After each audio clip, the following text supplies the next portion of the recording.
13 সালের 13 তারিখে আমার স্বামীকে আমার সামনে থেকে উঠাই নিয়ে যায় গুলশান থেকে লোটাস কামাল এভিনিউ। তখন বেলা 1টা বাজে। যখন কালো একটা মাইক্রোতে সিভিল পোশাকে 8জন লোক, যখন আমার স্বামীকে আমি ধরি টেনে রাখতে চাচ্ছিলাম, তখন আমার হাতটা সরায় ধাক্কা মারিয়া ফালাই দিয়ে আমার স্বামীর ওই সময় নিয়ে যায়। তখন আমি বলি কোথায় নিয়ে গেল তারা? ডিবি পরিচয় নিয়ে যায়। তখন আমি পাগলের মতো হয়ে যাই। তখন সবাই বলে যান আপনি থানায় যান। গুলশান থানায় যখন যাই তাদের কাছ থেকে বিভিন্ন জায়গায় খবর নেওয়া হয়, র্যাবে, ডিবিতে, এখানে সেখানে, কোথাও আমার স্বামীকে পাওয়া যায়নি। আমার 3টা সন্তান, তখন ছোট বাচ্চাটা আমার গর্ভে ছিল 7 মাসে। এখনো বাবার জন্য প্রতিটা নিয়ে তো কান্না করে টিউশনি করাইয়া তালিম করাই চলতেছি। এতভাবে খোঁজ করছিলাম আমি, ডিবিতে, সিআইডিতে, র্যাব, ওয়ানে, সব জায়গায় দৌড়েছি। বাচ্চাটা পেটে নিয়ে সবাই বলছে নিজের জীবন বাঁচান, আপনি বাড়ি চলে যান, এই খোঁজ নিতে আসেন না।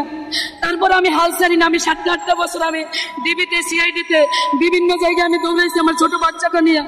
তখন আমার বাচ্চাটার বয়স মাত্র 2 দিন। তখন আমি ঢাকায় চলে আসি। তখন ডিবি অফিসে যে আমার ভিতরে ঢুকতে দেয় না কেউ।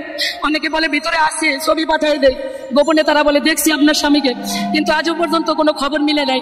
লাস্টে আমাকে হুমকিও দেওয়া হয় যে আমি যেন এইটার তথ্য না নেই। আমার স্বামীও রাজনীতির ভিতরে ছিল।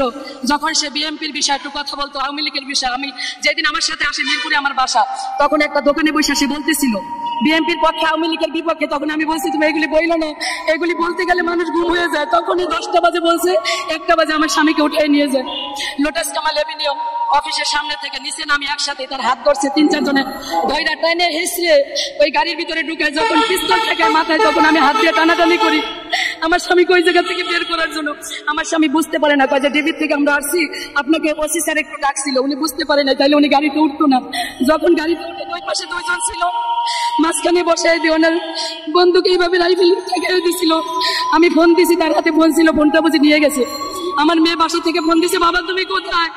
শুধু এতটুকু বলছে, মা আর কথা বলতে পারে না। তখন আমার হাজবেন্ডের হাত থেকে মোবাইলটা নিয়ে যায়। আমি প্রতিটা নিয়ত কোনো রাত ঘুমাই নাই। এই অলিতে গলিতে বিভিন্ন জায়গায় আমি ঢাকা শহর তল্লাশি নিয়েছি। এমন জায়গায় নাই যে লাশ পাওয়া গেছে, আমরা সেইখানে দৌড়ে গেছি। ডোমগারে খুঁজছিলাম বিভিন্ন জায়গায়, যে যেখানে বলছে যে ওইখানে একটা লাশ পাওয়া গেছে।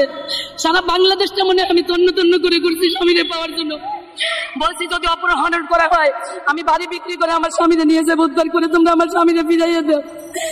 একমাত্র উপরওয়ালা জানে। এখন সরকারের কাছে আমার আকুল আবেদন, সরকার যেন আমাদের যারা এই স্বজন হারাইছে, সন্তান বাবা হারাইছে, স্ত্রী স্বামী হারাইছে, মা সন্তান হারাইয়া প্রতিটা নিয়তকে আমি ভাত রাইখা দিছি আমার সন্তান আসবো।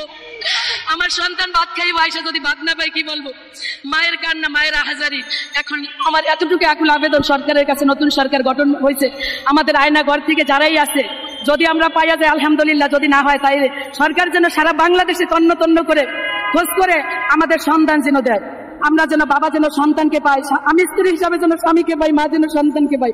এতটুকু আকুল আবেদন আমাদের।